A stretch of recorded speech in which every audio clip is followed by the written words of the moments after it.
Hello, you're watching Midday Report. I'm Jonasz Lewiński.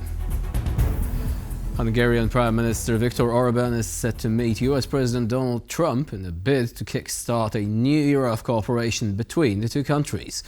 Facing increasing pressure from the opposition ahead of the 2026 elections, the Hungarian leader wants his latest meeting with Trump to deliver results, with attempts at shielding Budapest from the effects of US sanctions on Russian oil companies high on the agenda.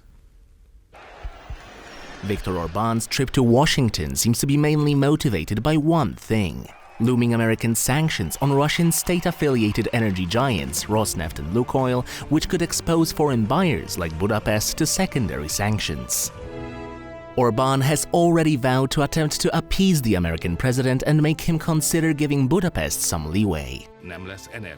We have to make the Americans understand this peculiar situation, which they cannot be familiar with, the difficulties of this, if we want them to allow exemptions from the American sanctions against Russia. While Donald Trump doesn't seem to be considering exemptions from Washington's sanctions, he has previously empathized with Hungary's apparent inability to find energy providers other than Russia. You know who really can't is Hungary. Hungary's got, they're landlocked, and they don't have a nice ocean where ships can sail in from all over the world. They have one pipeline coming. Because I spoke with, he's a great guy, he's a great friend of mine, but that's a harder one for them. And Slovakia too. However, Orban's critics argue that position is untrue, as apart from the Russian Druzhba pipeline, which delivers Russian energy exports to Hungary, the country has access to another one, the Adria pipeline, which originates at Croatia's Adriatic coast and is already delivering non-Russian crude to Hungary's main refinery. What's more, the Croatian oil company JANAF claims the pipeline could handle Hungary's energy needs. Despite these claims, as well as a swath of notices and calls from Hungary's EU and NATO allies to stop importing Russian energy, Budapest continues to look for loopholes to avoid having to look for an alternative to Moscow. Apart from talks regarding energy, the Hungarian Prime Minister is also said to be attempting to coax Trump into visiting Budapest for a meeting with his Russian counterpart, Vladimir Putin. In October, the American president said he'd meet Putin for negotiations on ending the war in Ukraine and that Hungary could provide the venue. Unfortunately, those plans fell through. I'm going to have to know that we're going to make a deal. I'm not going to be wasting my time. I've always had a great relationship with Vladimir Putin, but this has been very disappointing. I thought this would have gone long before peace in the Middle East. With the visit from the US president cancelled and impeding secondary sanctions around the corner, Viktor Orban has his work cut out for him on Friday, a day that is likely to test his close relationship with Donald Trump. Russian assets are becoming increasingly toxic due to sanctions. The Swiss commodity trading company Gunvor has withdrawn its bid to purchase the international branch of Russian oil company Lukoil. The announcement came following a statement from the US Treasury Department, which said it would not approve the deal. What just a couple of days ago seemed like a done deal now is dead in the water. All it took was one tweet from the US Department of Treasury. As long as Putin continues the senseless killings, the Kremlin's puppet Gunvor will never get a license to operate and profit. Gunvor is a commodity trading house which offered to buy all international holdings of Lukoil, the biggest Russian oil company slapped with sanctions by the US in October. Gunvor was co-founded 25 years ago by this man, billionaire Gennady Timchenko, accused over the years of having close ties to Russian President Vladimir Putin. The company says it reduced its proximity to the Kremlin, but the Americans apparently aren't buying it. And Lukoil has a lot of holdings, including oil fields all over the world, with a total value of around $22 billion. Lukoil has quite significant operations in Europe. It has a refinery in Bulgaria, it has a refinery in Romania, and it has chunks of a refinery in Belgium. And on top of that, Lukoil is a key supplier of crude to Hungary and Slovakia. This regional angle is on display today, with Hungary's Prime Minister Viktor Orban traveling to Washington to secure a sanctions exemption, which would enable his country to continue buying Lukoil's crude. Thank you very much for the invitation. Meanwhile, the government of Bulgaria is moving along with a bill that'll give it a say in the sale of Lukoil's Neftochim refinery, modeled after a similar German law. German government is in better position because the refinery Schwedt, which is owned by Rosneft, is under the control of the government. So basically, Bulgaria is late as always. With Gunvor out of the picture, the Lukoil debacle just got much more complicated. Parties doing business with the company have until November 21st to unwind all of them, or they risk being slapped with secondary sanctions. Another chapter in the seemingly endless quest for frozen Russian assets is about to begin. According to Politico, European Commission officials are set to meet with Belgian leadership in a bid to win their support for the EU's plan. At stake is some 140 billion euros in frozen Russian assets, which could help bolster Ukraine's ailing budget. But Belgium has long resisted the idea on legal grounds. Our Brussels correspondent Angela Skujins has the story.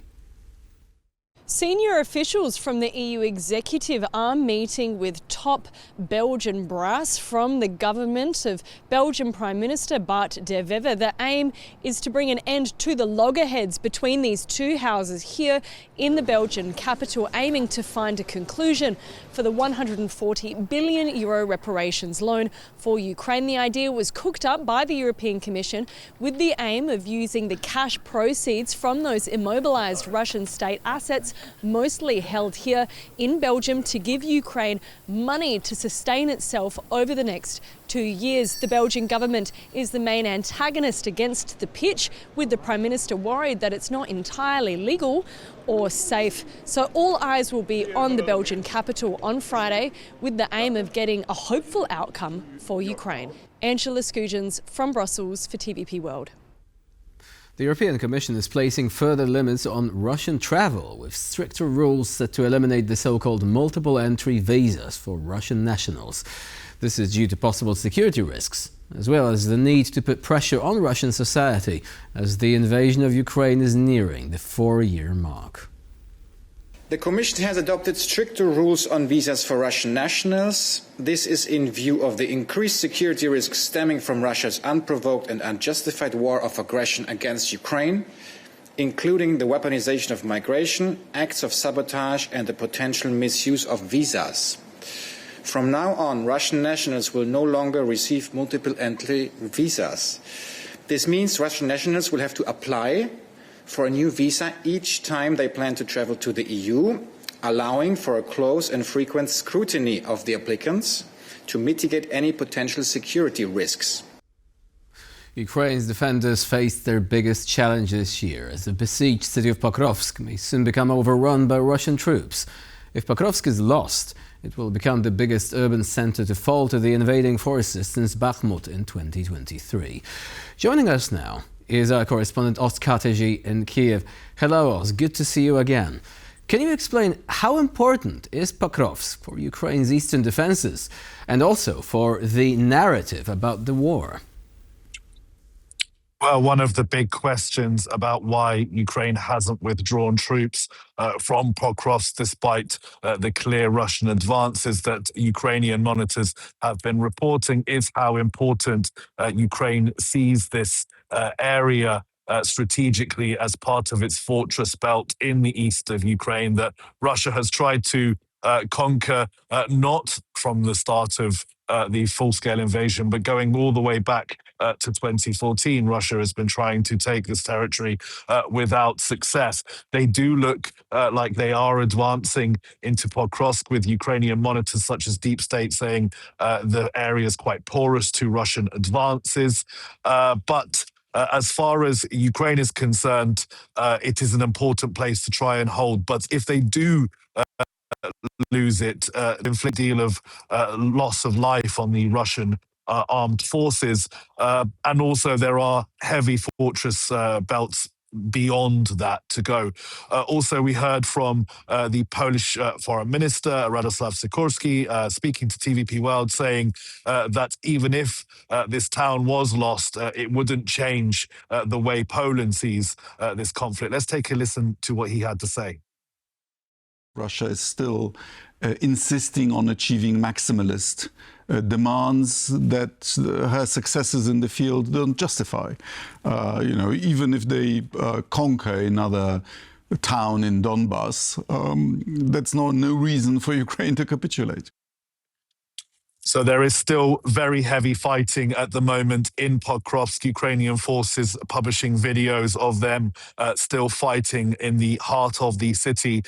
No sign of any withdrawal yet, but the Russians do continue to throw all they have at that area. So a very tense situation, very difficult situation for the Ukrainian forces fighting in Pokrovsk there. Back to you, Jonas. Oz Kateji there live from Kiev and updating us on the situation in Pokrovsk. Oz, thank you very much for joining us here today. And we're moving on to our next story. Donald Trump is eyeing the mineral wealth of Central Asia as he hosted the leaders of 5 countries of the region at the White House. The US president made it clear access to critical resources remains Washington's priority. Yet by stepping in, the US would also engage in rivalry with Russia and China, both of which have a strong economic presence in the region.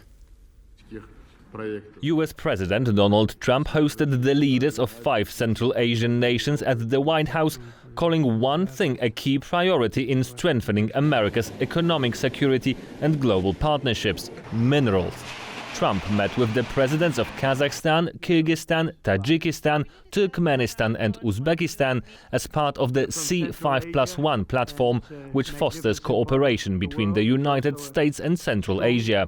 I've just completed a series of outstanding bilateral meetings with these leaders in the Oval Office to discuss our ties with this very important part of the universe.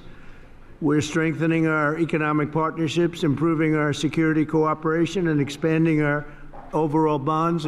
The meeting came amid growing global competition for the region's rich resources, including uranium, copper, gold and rare earths, as Washington seeks to reduce dependence on Russia and China by building new strategic partnerships. In 2023, China imported minerals worth $9.3 billion from Kazakhstan, while the US imported only $1.19 billion. The Central Asian leaders voiced support for closer cooperation with the United States. Tajikistan, among the Central Asian countries, has a very rich, boundless potential and the resources and critical minerals, and we are very keen to continue closely our cooperation on security items, which we are so concerned for so far.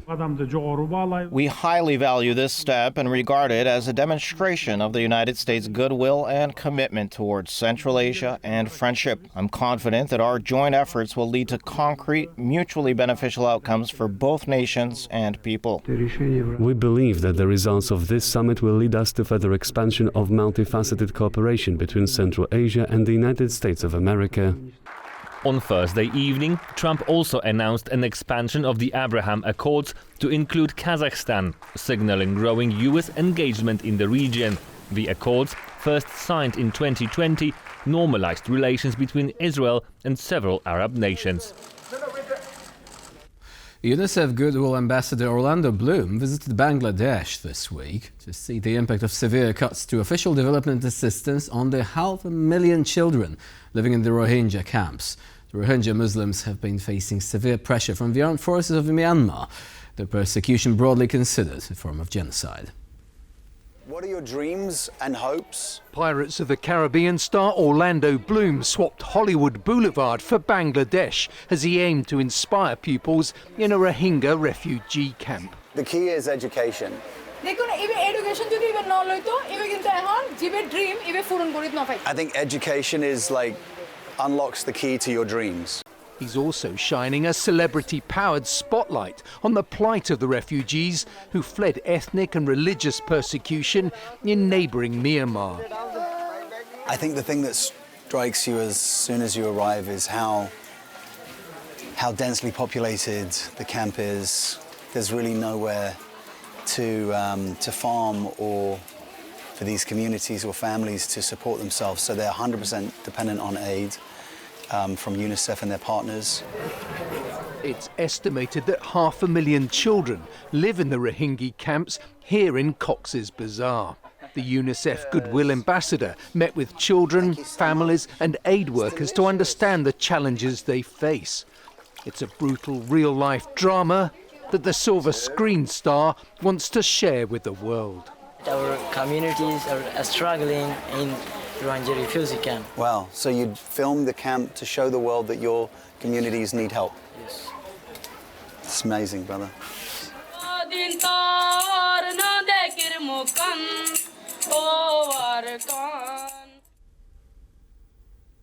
With a touch of Agatha Christie film noir, glamour and Michelin-star dining, Italy is looking to revive the luxury train travel experience. With the La Dolce Vita Orient Express, Italian investors hope to create an unforgettable experience where the journey matters at least as much as the destination.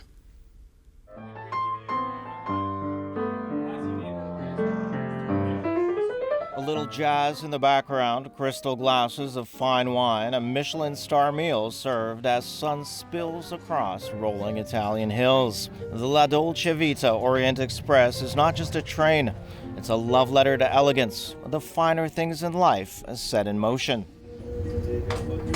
Like something lifted straight from an Agatha Christie mystery, passengers step into velvet lounges and gleaming brass corridors that recall the golden age of travel, when time slowed down and style meant everything.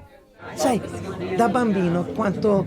You know, as children, when we used to watch Murder on the Orient Express at night, when we read Agatha Christie's book, we all dreamt of traveling on the Orient Express one day, and now, even better, we have our own Orient Express, the one of La Dolce Vita, the Italian one, the one that's full of heart, full of emotion, a wonderful journey. Here, dining is an art form. Each dish created by Chef Heinz Beck is inspired by the landscape outside the window. Cuisine curated to match the mood of mountains, coasts, and sun-soaked vineyards. So, in the north, you will have a different menu than what we are doing, for example, in our Sicilian journey. But every plate is prepared in a proper way, in a perfect way, who is giving emotions. But luxury comes at a price. A journey starts at around €3,500 per person for a single night and can climb beyond €12,000 for longer itineraries.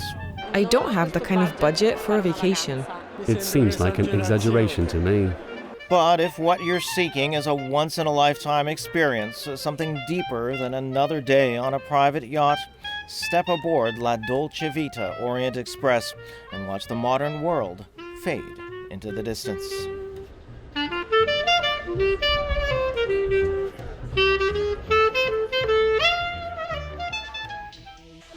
And that's all today on the Midday Report. Thank you for watching and please stay with us here on TVP World.